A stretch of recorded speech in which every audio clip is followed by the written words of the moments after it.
Chapter 16, Louisiana. The people were in our estate their sigils on beautiful Louisiana. The air was refreshing, and the water was delicious, but with great beauty came a great danger.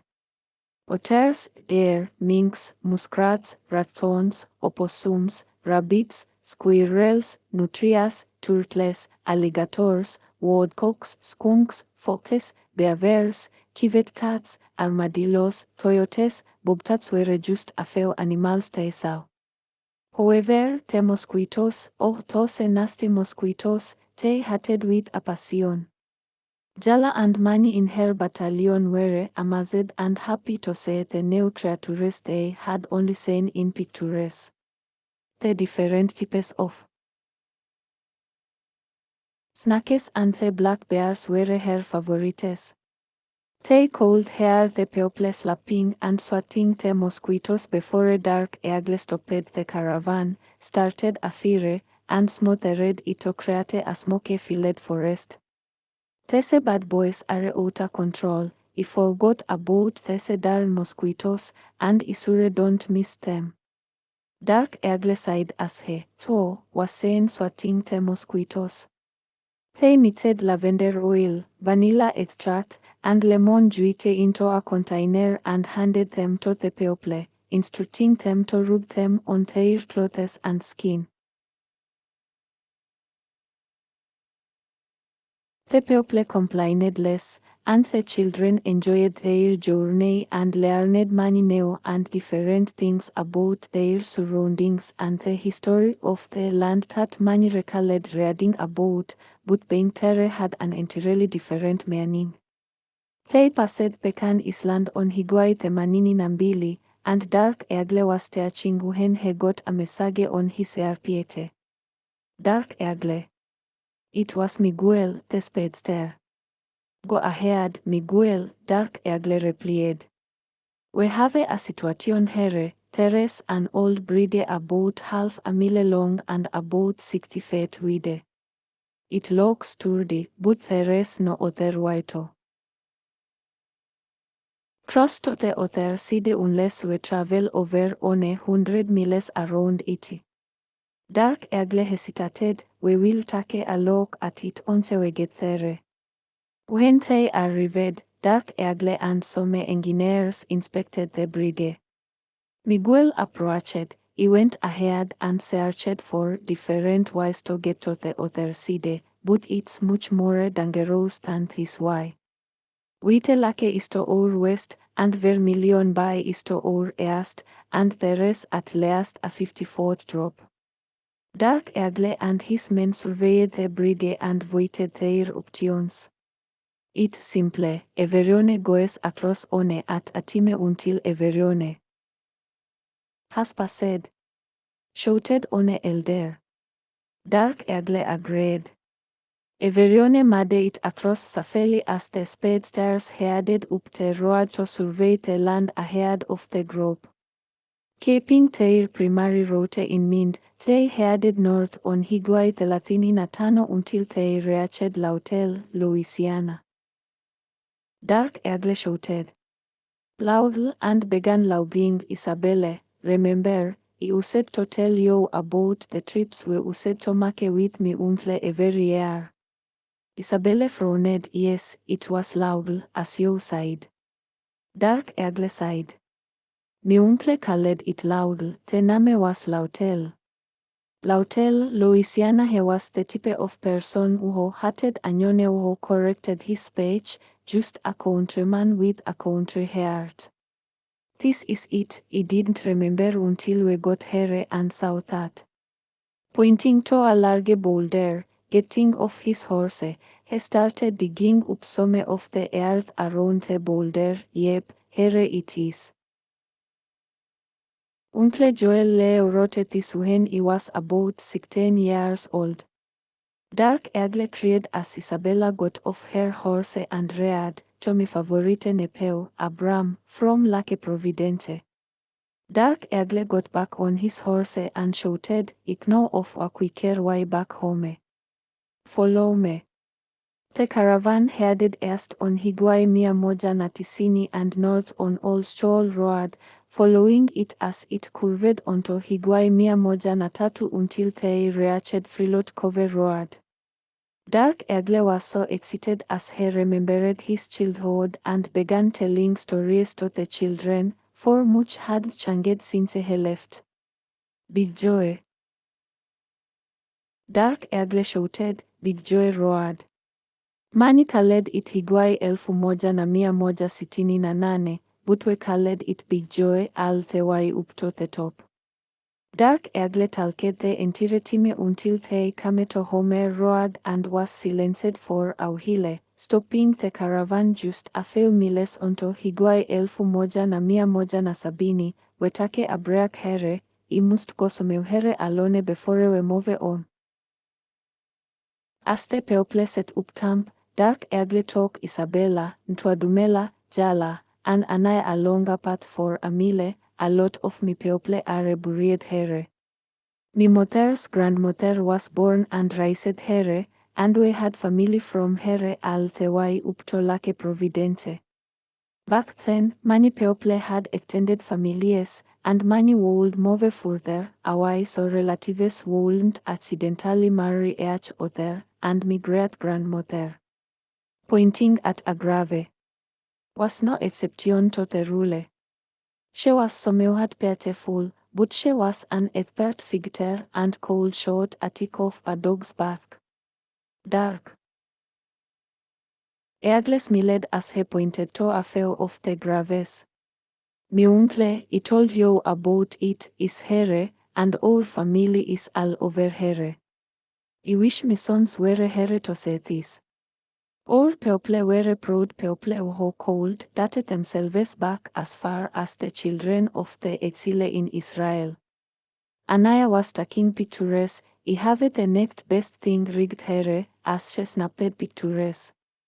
They started walking alongside the gravesite as Dark Eagle kept quiet and reminisced about his childhood. I'm glad I came home.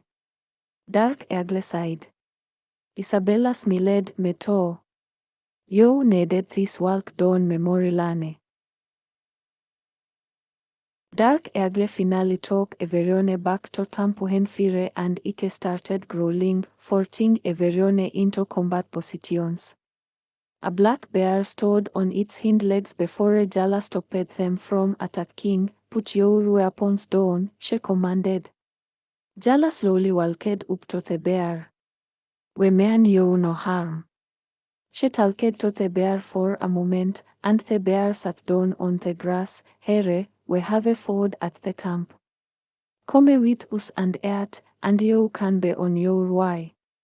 Jala told the rest to go ahead and let the rest of the group know what to expect. Jala, with fear by her side, and the black bear took their team getting to the camp, and Jala was so happy to talk to the bear. As they made their way to the camp, Anaya, Ite, and some warriors met Jala. We prepared everyone to meet our new friend. Uncomfortably at first, but eventually, everyone welcomed the black bear, and they enjoyed a splendid meal and rested for the night. The following day, they were all prepared to continue their journey. Jala said goodbye to her newfound friend and headed to an abandoned town named Bunkie. Dark Eagle guided them toward Highway 89 and finally reached Highway 65. Dark Eagle shouted, the last Highway, this Highway rigged here, will take us straight to Tallulah and even further north to Lake Providence. In just over 2 months, they finally arrived in Tallulah, Louisiana. Dark Eagle's youngest uncle, Abebe, approached and embraced him with a firm embrace. When the man arrived telling us you were coming, I just couldn't believe it ever since you and your brother left all those years ago. I thought you would never see you again.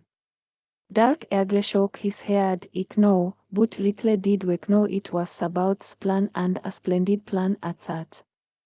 This is my wife, Isabella, and our great nieces, Jala and Anaya, and their brother, Ntwadumela. Shaka's grandchildren Bitablita and Abbas son, Liberte, uhomwe no kal wanyenyekevu. Jala, Anaya, and Ntwadumela approached Abebe alongside Fire and Ite. God Lord, what kind of dog is that enormous looking creature? Dark Agnes Miled, we have an entire battalion of Tese, but we left them back at that old truck stop. They are hyenas from Africa. Look, there is so much to tell. We must get Tese people settled in, and we can talk while doing so. Abebe looked at the crowd. There a lot of elderly and children here. He hesitated. Well, they abandoned Tallulah many years ago, just like most of the state. Many live here in the wooded areas to avoid being attacked by Toseski people who shot us for sport. You can live here, but it's dangerous. Dark Eagle laughed. These little children and even the elderly are skilled warriors and have been blessed by about himself. These are not all. About 3 or 4 more groups are coming. Scratching his head, Abebe sighed. How do you expect to feed so many? Dark Eagle smiled. We have come prepared. We have brought plenty of seeds, fruits, vegetables, and, of course, herbs. Until then, how's the fishing on the Mississippi? Abebe looked at Dark Eagle. Don't think it will even run out, plus there is plenty of ducks, swans, and deer around as well. Abebe showed Dark Eagle around town while Jala, Anaya, and Ntwadumela got on their horses along with Fire and Ite, walking by their side, and headed toward Lake Providence to meet their grandparents. They saw no one until they came to Wilman.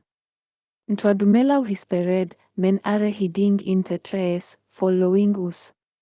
Anaya sighed, Ise, but they are curious, not dangerous. The men followed until Anaya shouted hello. The man ran off. What's wrong with them? Ntwadumela asked. Jala shrugged her shoulders. You tell me. They continued north for half a mile, and Fire and Ite growled and stood in front of Jala and Anaya's horses.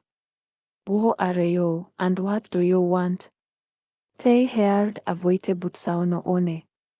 Who is it that a man of Sabaoth hides in the darkness? Fateme, orbe on your way, shouted Anaya. Ntwadumela grabbed 2 stars from his pouch and twirled them between his fingers as 2 men came forward. We don't want any trouble. We are not used to saying magnificent beasts like that, and your clothing looks like ours, but it has a unique look. Jala sighed, as your people we should share the same customs and traditions, but we are from Arizona. Sabaoth has sent us here to see our grandparents and bring his people peace, for I have seen you'll hide in the brush since we left Tallulah. Sabaoth has not given us fare, but has given us peace. I am Jala, and this is my brother and sister, Anaya and Ntwadumela. We are from the Tablita clan, come to see our grandparents, Tablita and Abba. The man then sighed. I am of the Tablita clan, and I don't know you. Jala and Anaya jumped off their horses and hugged the man with a big smile as she told Fire and Ite to sit. We are daughters of wanyenyekevu, or, I forgot, you call him Libert. The man's face lit up. I haven't heard that name in 30-something years. I am Bodawai, his brother. This is Udai and Abebe. Jala and Anaya shouted. Uncle Bodawai. Jala wiped a tear from her eye. We have heard so much about all of you. She took out her tablet and showed Bodawai a picture of wanyenyekevu and their family. Is he a king or something? He looks like royalty. Anaya smiled we all are. Bodawai and Udai stayed behind while Bodawai turned to them and told them to go ahead of them and gather his brothers and sisters and meet them at his parents' house. Udai looked at the young ladies. I am Udai. Your father saved me life many years ago on his way to Arizona. Anaya nodded yes, he has told us of you. Udai continued unsure, but I might better first anakatas he converted, and I have lived with and formed a family among your people. He is a good man. When you see him again, please tell him I said hello and thank you. Jala said. He does start with people, and now we have computers and anakatas that live with us, and collectively we are called mestizos. We cover most of the western region serving Sabaoth. Udai said, Sabaoth is able. And they all said, yes, he is. This thing with Wanyan. He struggled with the name, Libert. What is it? Pointing to her tablet. Anaya said, it's a tablet, a computer. Udai continued, it mustn't be seen amongst the people, for they fear it is evil. Anaya smiled, we are well aware, and I will print them out before we get there, so you can have them. They talked along the way and started seeing a large group gathering at a large old two-story house. Jala looked at Fire and Ite, Tese are mi people, don't harm them, do you hear me? Abebe looked at Jala, they are very trained, and they act as if they understand you. Anaya smiled, they do. Fire and Ite walked alongside them. The people avoided the animals out of fear, but Fire and Ite just walked without making a sound.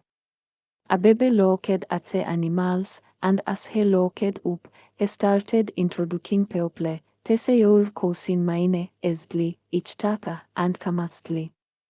They shook hands and hugged people along the way. Hitlali, Itzli, Izel, Mazatl. At the door, Abebe said, More cousins Kwali, Juneau, Lafayette, Itnoyotl, Ihuikatl. The house was full inside and out. Abebe took Anaya and Jala by the hands when he entered the house. Your uncles Mekwi, Seke, and Chaska. Your aunts Dateste, Aita, Halona, Isi, Lomahongwa, and Magaskawe. And of course, your grandparents, Tablita and Abba. There were hugs and kisses as they all cried. Abba sighed, Baby, let me look at ya. Squinching her eyes, she turned and told one of her grandchildren, Gal, reach me mi eyebals behind ya, on the shelf there. Jala and Anaya had a strange look on their faces as they turned and looked at Abebe eyeglasses. Wanyenyekevu tried to help them out before they left with some of the words they used, but Jala and Anaya sometimes had to piece together what they were saying. Abba put on her eyeglasses. Gal, you deaf. What's that thing you got in your ears there? Anaya sighed. Oh, I forgot about that. She put her earpiece in her pocket and sighed, No, I hear just fine, Grandma. Abba just looked Anaya and Jala over a bit. Yep, it's been a long time, but I do say mi son in yal. Ntwadumela hid behind Jala, but she grabbed him. This is our youngest brother. Ntwadumela, Abba shouted as she looked. No, that boy looks just like his father. And I love that name. Abba looked around asking, Where is he now? Jala sighed, He's still in Arizona. Tablita shouted, Arizona. Uhi, in God's name the boy sent 2 gears halfway across the country. I'm gonna give him something to talk about when he say him. Tabitha was old and frail as his grandson, Seke, helped him stand up. No, I'm mad no. Anaya said, no, grandpa, we are about to engage in war, and he sent the children and elderly here until it is over. An order be about. Tabitha sat back down, and he paused for a moment. Oh, he knows better than that. With the rest of y'all standing around for. Get that bit started and cook something to eat. We will celebrate and feed me grandchildren some here to freshen up and rest a bit. Gone now. Men and women rushed off in excitement to prepare the feast as Tabitha and Abba continued talking to Jala and Anaya. Ntwadumela went outside to play with Fire and Ite. Tabitha asked, how in the world did that boy get clear across the country? Jala said, it took him 8 years to get there. Abba laughed, baby, no, I ain't no genius, but even me slow self can get there in less time than that, 8 years. Jala laughed. No, he stopped a few times before he made it there. Sabaoth has called all his people together, Wakatilians, Anakatas, and even computans. They call us mestizos. We live in a community of enlightened people that Sabaoth has blessed. We are an extensive section of the western coast with our father and uncle dark eagle to guide us. Everyone in the room had a strong look on their face. Jala said to them, after the fast, the first thing in the morning, we will have a holy journey, for Sabaoth will show great signs and many wonders that you have never seen before. Ntwadumela had fallen asleep between Fire and Ite, and Jala woke him up, get up and take a bath. Ntwadumela said, I'm going back to sleep. Grabbing him bite. If you don't get up and go up there and take a bath, little boy. Ntwadumela was mad, we are you always telling me what to do. You ain't, mommy. Anaya stepped in, we are your oldest sisters, and it's our job to take care of you until we get home, no go, and take a bath. Jala and Anaya went upstairs, freshened up, and took a nap. They were awakened by large drums and music and the powerful aroma of different food they had never smelled before.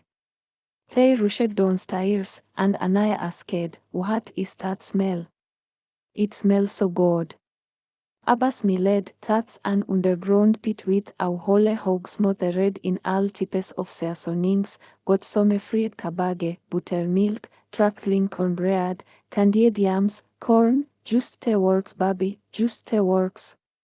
Now, let me get back in the kitchen, and them strange-looking dogs of y'all just sitting on the gallery, looking stranger than ever.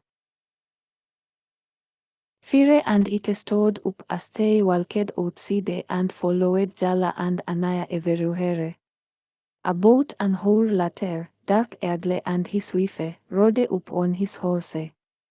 The people pointed to Jala and Anaya as they all met and walked into the house. It's been a long time since I've been here, but some people pointed me to your location. I was trying to raise you on your RPK, but I realized that they are not used to technology, so I came on me why. Your battalions await at that truck stop, but they have plenty of food to eat and rest comfortably. Jala looked at her grandparents, I'll be back in a few.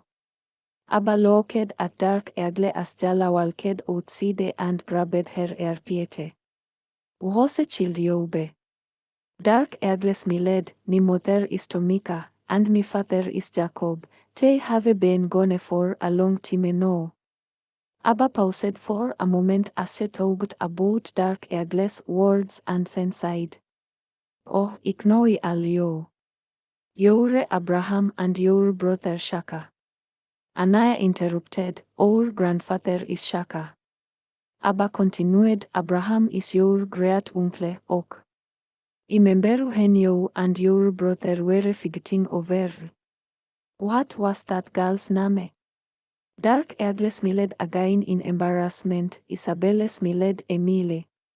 Dark Egle trying to change the subject. Oh, I'm sorry, this is me with Isabelle and. Abba interrupted him, Emile. Yep, that was it, and you know that girl got 25 kids by 6 different men. Tablita shaking his head, Abba, no you oughta quit that. That girl had 15 kids by 5 men. Abba sighed, she still ain't no god to no man. Here she lives over there in Mississippi now, working on her Sabbath marriage. Who fall enog to marry her but with her old tile. Need to set down some suhere. Tablita looked at Dark Egle, pai her no mind. Have a set. Dark Egle looked at Jala as she returned, we should be on our way back pretty soon. Jala sighed yes. We will have a holiday tomorrow and be on our way be known, I just told our battalions. Tablita sighed in surprise, you girls have a battalion of your own. They sighed together, yes, sir. Tablita was in tears.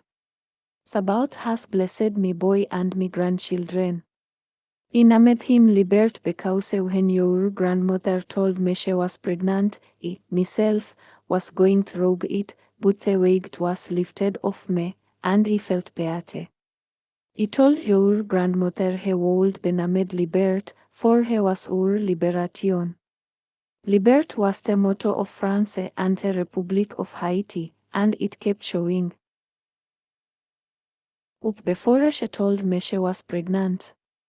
Don't get me wrong, I love Sabaoth and always will, but that announcement filled me with the spirit of liberation. The day he left, well, that night, I had a dream, and I heard a loud and powerful voice speak to me, behold, wanyenyekevu, for he is blessed. It wasn't until I called out that name the day he left, and he turned around, that I knew Sabaoth called him. Anaya sighed, we are the Tablita clan in Arizona. So emotional, Tablita and Abba started praising and thanking Sabaoth. At Tano and the following day, many men, women, and children in Tallulah from Arizona came to the Holy Jene. Tablita had demanded that all kinsmen be there. Jala and Anaya were in front of the throne. Jala looked at the people as they approached. Ezekiel saa 3 na madakika 12 says, the spirit lifted me up, and I heard a great rumbling sound behind me, blessed be the glory of the Lord in his dwelling place. The crowd sighed, Amen. Jala continued, for what you were about to say, experiente, and fail is all the power of Sabaoth. My father has taught me, and many others who are not of us are now a part of us. Yes, present with you were unto our enemies, but now they are our brothers in the Almighty. Anaya called out Anakatas. People from their caravans stood up and shouted, No, mestizos, for we are united as one. Anaya called out again, computants, and some people stood up, No, mestizos, for we are united as one, and she shouted for the last time. Wakatilians. All her people stood up and shouted, No, mestizos, for we are united as one. Anaya continued, Divide and conquer is the oldest game in the book. Now they call all of us who live in Peate mestizos. She shouted, Mestizos. The crowd stood up and started praising Sabaoth, and the holy journey began. Some read the Torah, some listened to songs, but all praised Sabaoth. Unaware of the time, for it was Kumi man started speaking other languages and showing signs of enlightenment. Some began to be afraid, and others began praising harder as the crowd from Arizona began to help those that had been enlightened. The children from Arizona started speaking to the people, showed their gifts, and assisted the newly blessed. Jala shouted for the people to listen, saying, on the days of Pentecost they were all together in one place. Suddenly a sound like the blowing of a violent wind came from heaven and filled the whole house where they were sitting. They saw what seemed to be tongues of fire that separated and came to rest on each of them. All of them were filled with the Holy Spirit and began to speak in other tongues as the Spirit enabled them, also spoken by the prophet Joel, I will pour out my spirit on all people. Your sons and daughters will prophesy, your young men will see visions, even on my servants, both men and women, I will pour out my spirit into the days. And they will prophesy. I will show wonders in the heavens above and signs on the earth below, blood and fire and billows of smoke. The sun will be turned to darkness and the moon to blood before the coming of the great and glorious day of the Lord. And everyone who calls on the name of the Lord will be saved. This has happened to us today. Listen to the children and people who will be left here and learn the art of Sabaoth and the gifts. These little children, along with dark eagle and, of course, our elders. She looked toward dark eagle and smiled, we have our brewing in our neck of the woods and must be there with our father. Tabitha was excited and still praising Sabaoth, but he grabbed Abba, and they grabbed a few bags of food and walked Jala and Anaya to their horse. Tabitha sighed, Sabaoth has made me proud, and tell me son how proud I am of him as well. It's been a long time since Sabaoth took him away from me, but Sabaoth's plans are better than mine. Hugging the gears together, Abba sighed, Yuoniha kihuka na wakatanka, and Jala and Anaya shook their heads in agreement, yes, we now honor the ancestors and God the Creator. Together Tabitha and Abba hugged them and went off praising Sabaoth together. They rode their horses about half a mile up the road before seeing their men waiting for them on skitraft. Anaya looked at Jala and smiled, let's go home.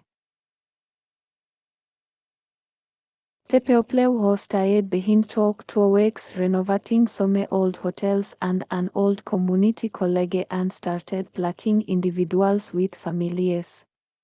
Dark Eagle's battalion was also left to protect and fortify the area until the next group arrived. Collecting all the hovercrafts and ski-crafts, they rode to where the second caravan instructed them to exchange ski-crafts and returned home. Just miles away from home, Jala and Anaya opened a secure line. Libert, come in, wanyenyekevu sighed. Ok, yal got jokes, Isee was all well. They both started telling wanyenyekevu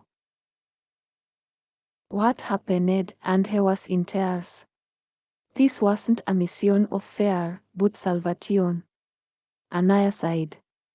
This was Sabaoth's way of bringing all of us together. They are learning to fight, they were enlightened, and the children were teaching them how to use their gifts separately and together. Wanyenyekevu was in tears again, and Jala and Anaya heard him praising Sabaoth in the background. As Jala continued, mine started settling all up and down Higuai Sitini Natano from Tallulah, Ashley, Sonheimer, Alsatia, Transylvania, and Hollybrook as far as Lake Providence, and some scattered to the eastern woodlands as far as the Mississippi River. They welcomed many, especially after the residents became enlightened, but a few believed they were involved in witchcraft. This division caused the people who had gifts to return to the old areas they had once lived in, and the rest stayed in hiding. Those that disagreed with the people's new way of life started moving westward toward Delhi, Louisiana. The locals didn't accept the technology and said their gifts were from Satan. But above all, their association with the computers and anakatas was a sure sign of blasphemy. Out of respect, many didn't use their gifts or technology around the people, but insisted that Sabaoth had given them their gifts and still regarded them as their people and protected them from harm. The converts were no longer afraid to fight Anyone, for Sabaoth had restored the courage they had long lost because of the bullying of the Anakatas and the fear of the Abenians. Some of the surrounding Anakatas tested the children and elders of Arizona, but their respect was established and they was no longer tested afterward. In Arizona, the months had passed quickly, and a year had suddenly arrived, and the last group had packed up their things and were getting ready to make their journey. Before them, the other group had doubled, and some tripled as relatives tried to keep their families together on their trip. All were successful missions with no incidents to report.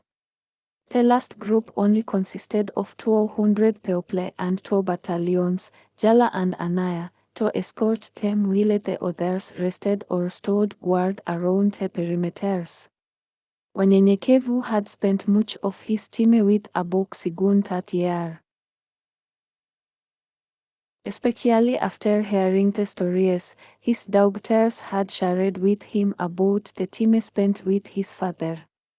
He knew it was a purpose for Abooksigun and knew, like when he left his family, that Abooksigun's purpose would be a great honor. Regretting spending time with his father before he left, he decided he wanted to spend plenty of time with his son, not knowing if or when he'd see him again. Wanyenyekevu taught Abooksigun all that he went through and saw on his journeys and how he ended up in Arizona. He spoke about the prophets and how he retrieved his son and told him to make sure he wore his necklace and his son around his neck and keep it out of sight, how it represented his bloodline. They laughed and joked around. Abooksigun was proud to be Wanyenyekevu's son and never thought about why his father was telling him all he was telling. He just enjoyed the time together. On a day they went fishing near Verdugo Park. Wanyenyekevu was in deep thought when he heard Abooksigun, "I always hear you and mommy say, a penny for your thought." Wanyenyekevu laughed and grabbed Abooksigun by the shoulder. "It means, what are you thinking about?" "I was thinking about all the time Satan has tried to separate this family but has failed. Sabaoth has always revived and restored us." Abooksigun, leaning against a tree, asked, "What do you mean?" Wanyenyekevu smiled, "Well, it know you know of the story of Ajani and the Ukuu, but let me tell you of Skidmore Claiborne, like Ajani. He was another lone man that saved our family history because of love and his family. He raised his only sister as a daughter. They called her Auntie, and her children and grandchildren called her by that name. While in thinking about it, she was also Ajani's great-grandmother. Skidmore was born in 1834 in North Carolina, and they said they lost their father in Georgia during an event called Weeping Time. So, their father who was either sold or separated during this event. If you ask me, he probably did if they had done it to me. World we gone down, not without taking one or two with me. Wanyenyekevu saw Abooksigun was listening and talk sat on the ground.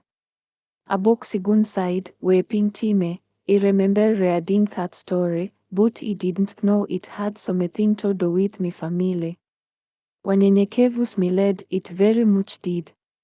Abooksigun cut him off again, and Wanyenyekevu just listened. Here a group of men, women, and children who were kept in holding pens at a racetrack outside the savannah for a week to allow buyers to inspect them like cattle before bidding on them. Wanyenyekevu sighed, yes, it was. Abooksigun continued as Wanyenyekevu tried.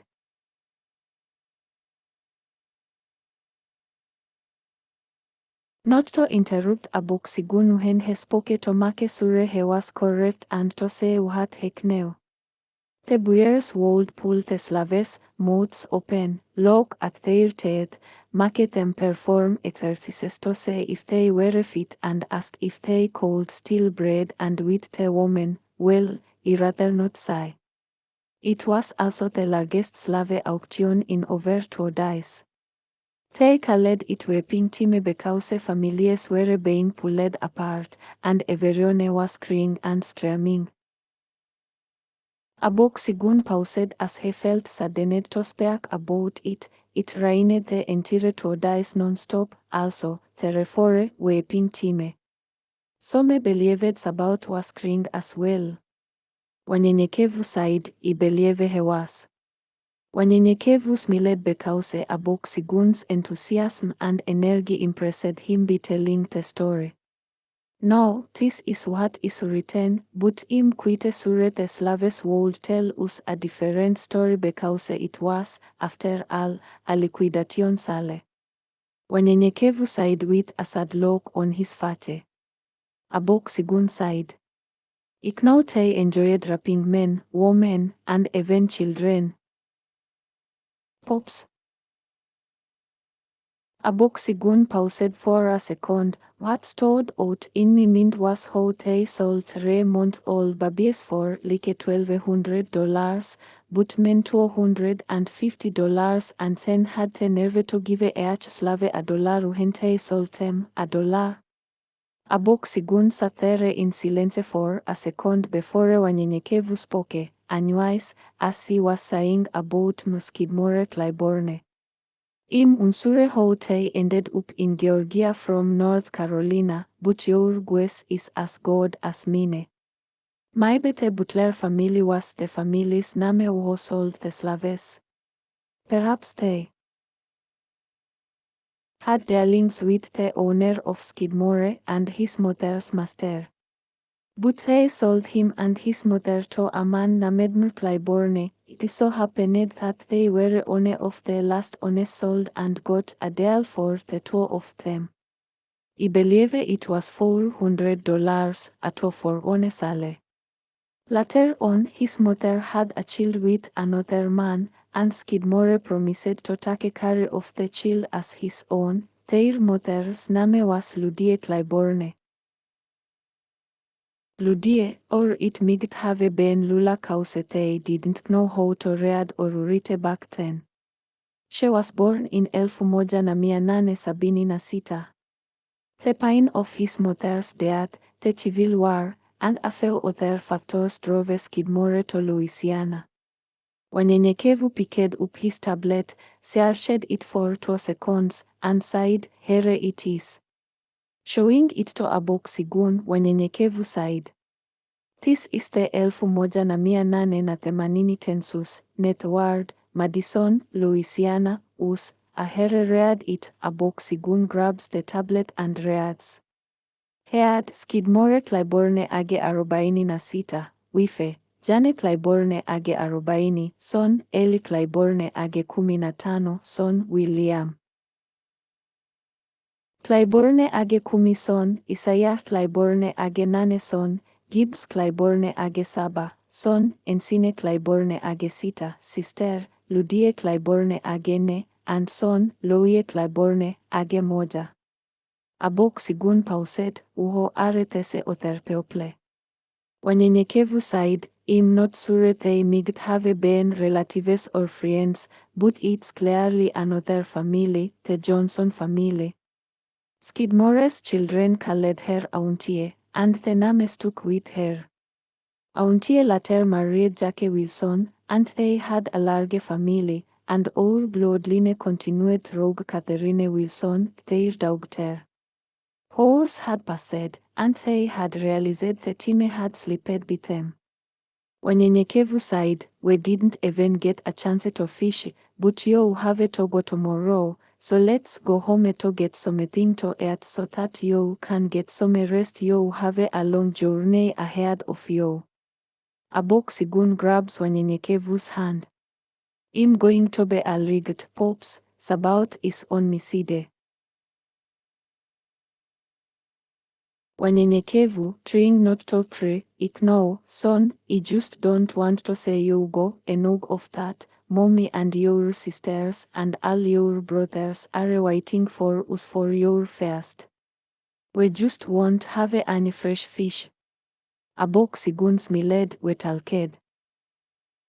More than we did anything else. The only thing he did was unloaded the tackle boxes. Wanyenyekevu rubbed Abooksigun's hair, it was well worth the time.